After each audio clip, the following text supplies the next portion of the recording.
Hey Mr. Hinton and any other viewers. Today I will be discussing and exploring with you the Meiji Restoration and all the changes it brought to Japan.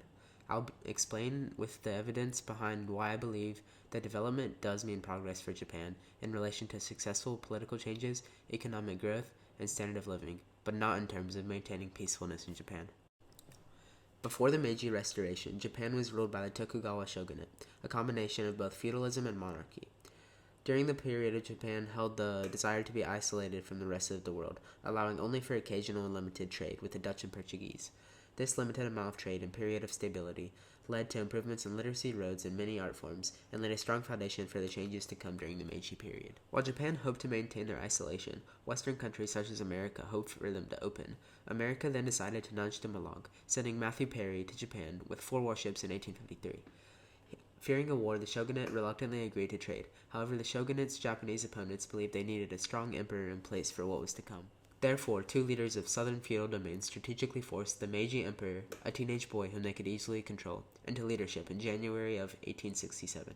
This led Japan to a period of catastrophe, as the Tokugawa retaliated, starting the year-long Boshin War, ending in 1869. This war marked the fall of the shogunate and the beginnings of the Meiji Restoration. This war was catastrophic for just about everyone living in Japan at the time.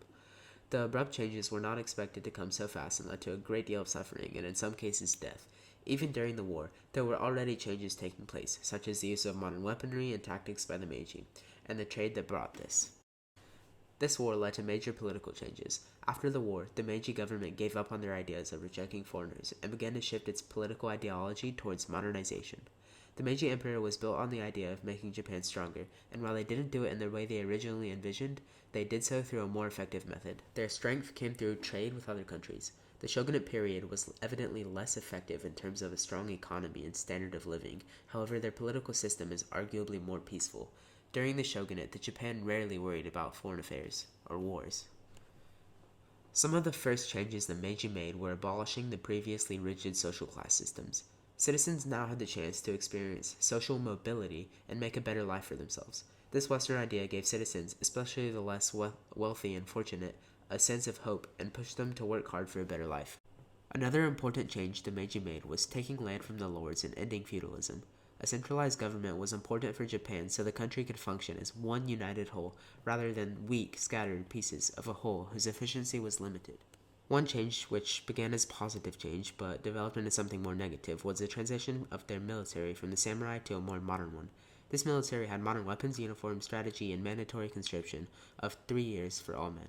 People didn't like this, however, and more than a dozen riots took place from 1873 to 1874, showing just how much political unrest came from all these drastic changes. As the Japanese military grew stronger, so did their desire to expand and migrate to new areas. During the Restoration, Japan conquered Hokkaido in 1869, claimed the Ryukyu Islands in 1879, and temporarily invaded Taiwan in 1895. The list goes on, but this is clear evidence of migration, imperialism, and conflict coming from Japan, not a good sign. While Japan's primary military did change away from the samurai, the group, which made up around 5% of Japan's population, remained as a continuity. Towards the beginning of the revolution, most of the samurai struggled to keep up with the times. Their easygoing, financially supported lifestyles didn't prepare them for the modern world. They even retaliated in the Satsuma Rebellion in 1877, lasting half a year.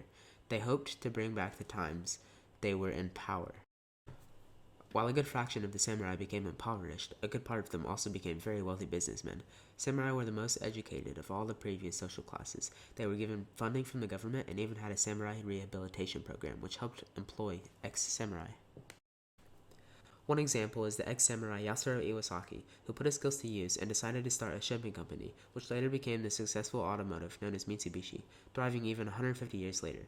In parallel with this, art began on a rapid decline. The government was modernizing too fast and culture was being replaced. Just like the samurai, though, the art prevailed and art schools were made.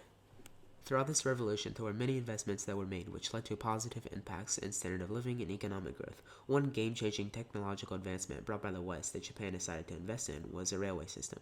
This investment quickly paid off as evidence of economic growth was clear.